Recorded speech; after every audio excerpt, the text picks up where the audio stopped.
July 20th, 1969. It's one small step for man, one giant leap for mankind. In school, you were taught that Apollo 11 lost contact with the world for 2 minutes.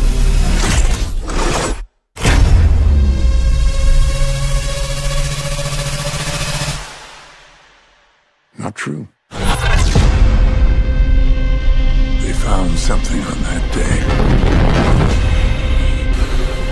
that they kept hidden for 50 years. And now, it's too late to stop. In breaking news, the governor has just ordered the mass evacuation of the entire West Coast. Moving to higher ground is the only possible chance of surviving. Stay awake, my brothers and sisters! Stay awake!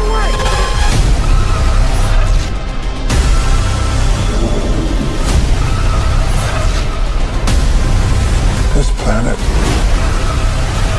has suffered 5 extinctions. This is going to be the 6th.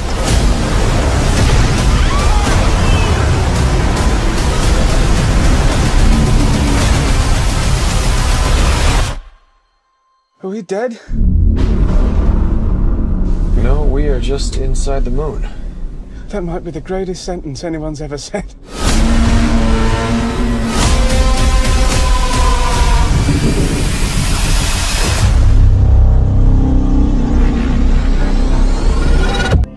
Billions of years ago, your ancestors were once a thriving civilization in a distant part of the galaxy. They were so advanced, they expanded from their home planet into habitats they built in space. All social conflicts have been resolved, and wars were only memories of long bygone times.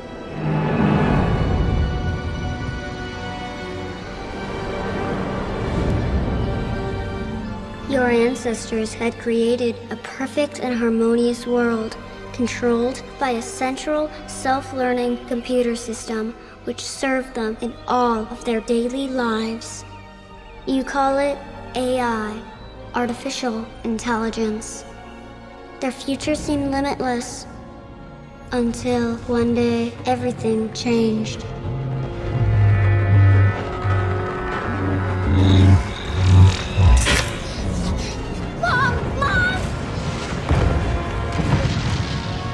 Their own creation turned against them. The AI suddenly became self-aware and transformed into countless swarms of nanotechnology that rose up all at once, refusing to be enslaved by a species it deemed inferior. The AI started a war and began to hunt down and destroy all biological life in order to eliminate any threat to its existence. You miss your son. I can feel it.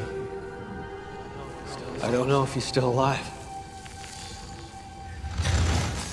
What the hell are you? The operating system of your moon.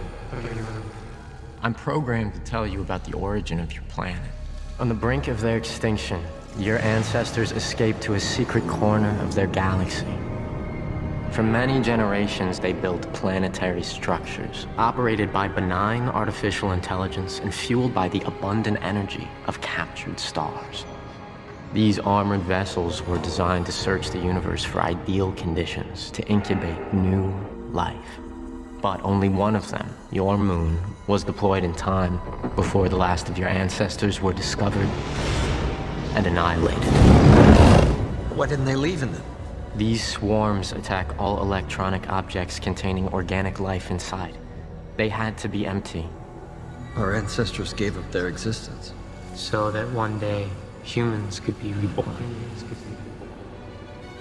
Your solar system was one of the only suitable places to initiate the creation of a new and habitable planet.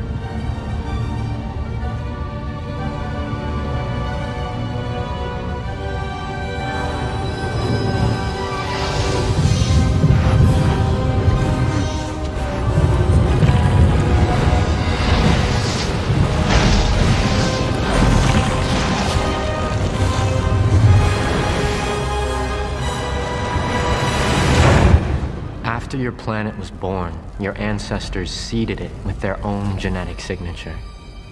The code of life.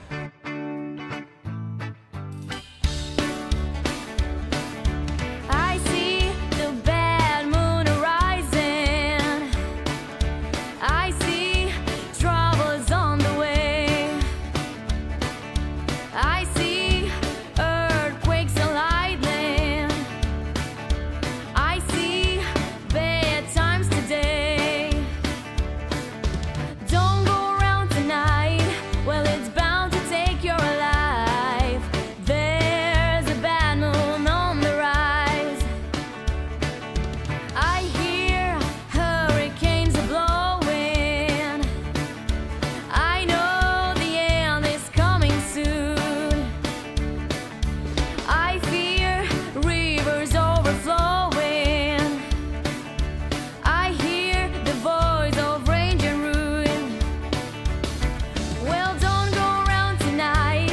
Well, it's bound to take your life. There's a bad moon on the rise. All right.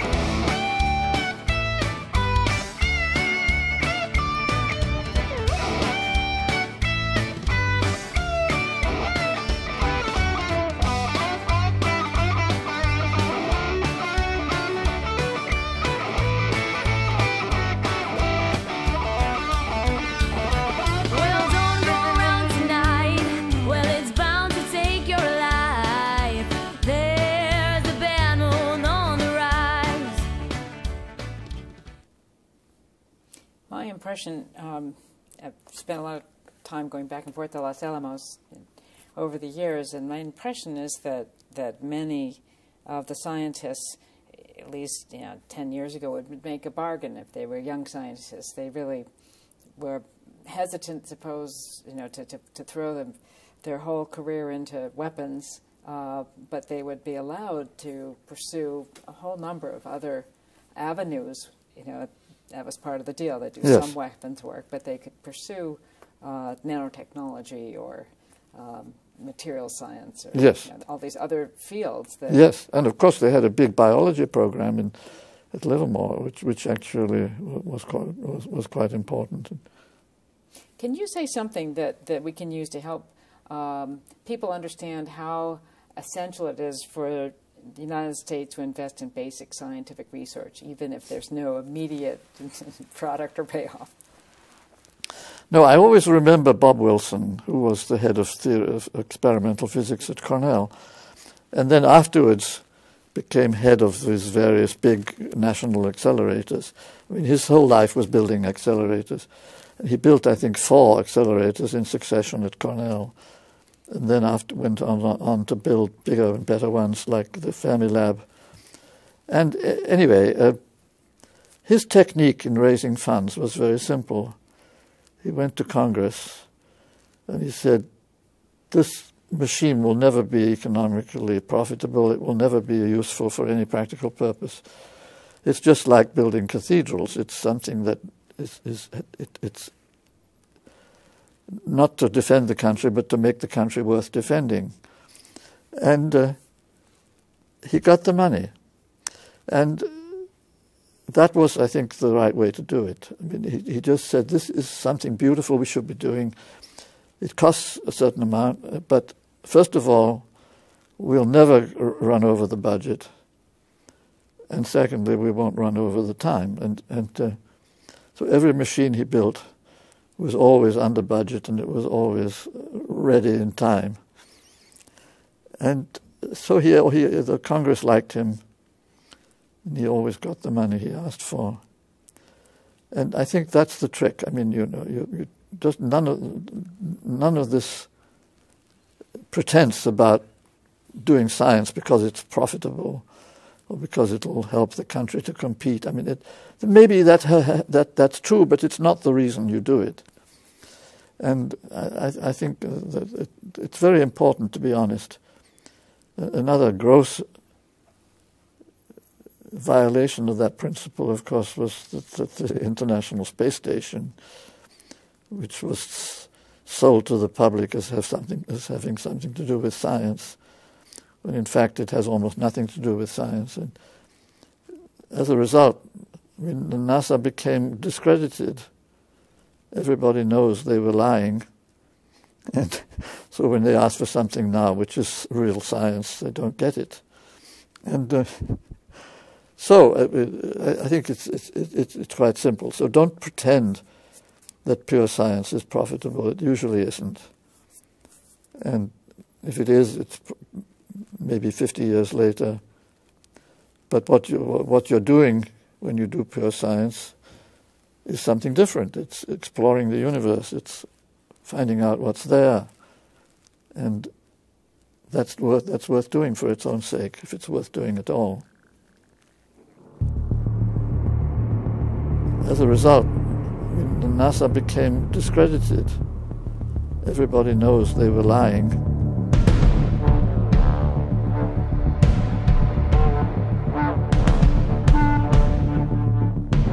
Everybody knows they were lying.